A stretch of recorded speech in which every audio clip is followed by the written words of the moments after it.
محمد بن قاسم آئے ہندوستان پہ راجہ دہر کے مقابلے میں، نوجوان میری طرف دیکھیں اور صحیح ہو کے بیٹھے، خاصے صحیح ہو کے بیٹھے، تقریر نہیں کر رہا، جذبات کا، میرے جذبات سنیں، دل کے پھپولے جل رہے ہیں سینے کے داغ سے، اللہ کی قسم روح کی گہرائی سے بات کر رہا ہوں، وہ بات کر رہا ہوں جو سینہ کہہ رہا ہے کہ پھٹ جائے اور کہنا نہ پڑے۔ قرآن و حدیث پڑھتے ہیں اور پھر اپنا حال دیکھتے ہیں تو لگتا یہ ہے کہ عذاب قریب آ گیا ہے، لگتا ہے زمین پھٹنے والی ہے، آسمان گرنے والا، لگتا ہے قریب آ گیا ہے سارا کچھ۔ سمجھے کیا عرض کر یہ بات اگر آپ سمجھ گئے تو قیمت وصول ہو گئی، اس کو سمجھ گئے تو سمجھ لیں آپ کے مزاج کے اندر اللہ نے تبدیلی پیدا کر دی۔ محمد بن قاسم 18 سال کا جوان، ایک عورت کی عزت پر راجہ دہر ہندو نے حملہ کیا، محمد بن قاسم بچانے آئے۔ جب ہندوستان آئے فوج تھوڑی تھی، علاقہ تھوڑا تھا، راجہ دہر کی فوج بہت زیادہ، اور پھر اپنا عرب چھوڑ کے یہاں آ کے ہندوستان میں اس کے علاقے میں اس پہ حملہ کرنا، حالات خراب تھے۔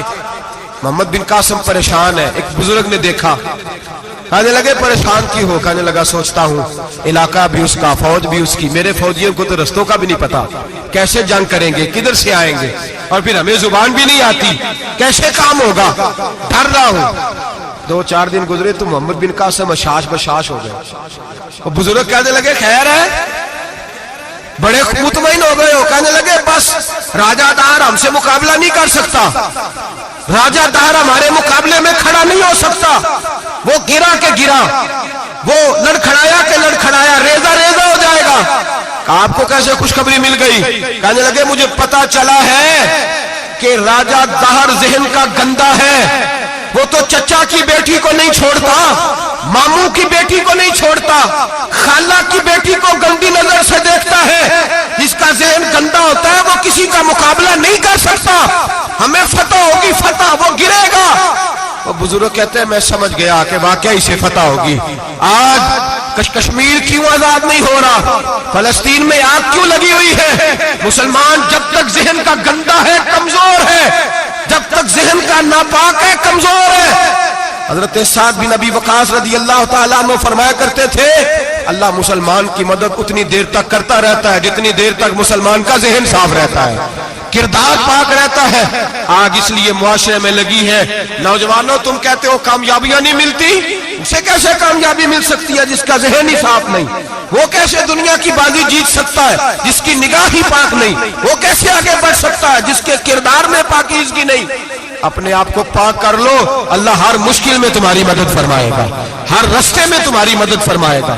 اور میں نے کہا جب آدمی ناپاک ہوتا ہے تو رب کریم اس سے عبادت کی لذت چھین لیتا ہے، اور اللہ کی سب سے بڑی سزا یہ ہے کہ کسی کو سجدہ نہ لمبا کرنا دے۔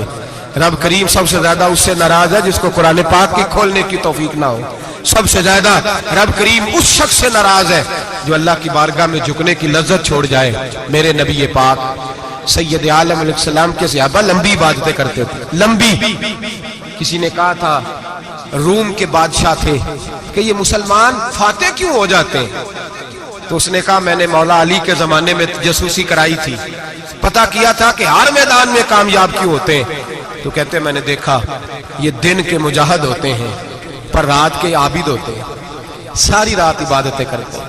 فرمایا رات کو جب اپنے رب کو راضی کر لیتے ہیں تو سویرے خدائی طاقتیں ان کے ساتھ ہو جاتی ہیں۔ ہم کہتے ہیں ہماری چلاکی سے کامیابی ہوگی، ہم بڑے تیز ہیں، ہماری حکمت عملی سے کامیابی، سیاست سے کامیابی۔ جب تک اللہ تیرا ساتھ نہیں دیتا تو قدم نہیں اٹھا سکتا، جب رب کریم تیری مدد نہیں فرماتا تو عمیق گھڑوں میں گر جاتا، تو اپنی چلاکی کے اندر ہی مر جاتا ہے گھٹ کے۔ میرے بھائی جب تیرے اندر لذت ہوتی ہے، صلاح الدین ایوبی، سب بولیے رحمت اللہ تعالی، حضرت صلاح الدین ایوبی بہت بڑا صوفی، بہت بڑا مجاہد، بہت بڑا دلیر، لیکن کمال یہ تھا کہ میرے غوث اعظم کے مدرسے سے تعلیم پائی تھی، علم، روحانیت، تقوی، پرہیزگاری شیخ عبد القادر جیلانی کے ادارے سے سیکھا تھا۔ صلیبی جنگیں ہو رہی تھی، عیسائیوں کے ساتھ لڑائی ہو رہی تھی، صلاح الدین ایوبی بڑے پریشان تھے، بڑی اذیت میں تھے، بڑی تکلیف میں تھے۔ اے اللہ کیا بنے؟ اچانک پتا چلا کہ ایک بحری بیڑا آ رہا ہے عیسائیوں کا، اور اس کے اندر تلواریں ہیں، نیزے ہیں، بڑا کچھ ہے۔ صلاح الدین ایوبی پریشان ہو گئے، کہنے لگے پہلے ہی مسلمانوں کے پاس اسلحہ کم تھا، پہلے ہی پریشانی تھی، اب اور آ رہا ہے سامان، کیسے کام چلے؟ پریشان ہوئے،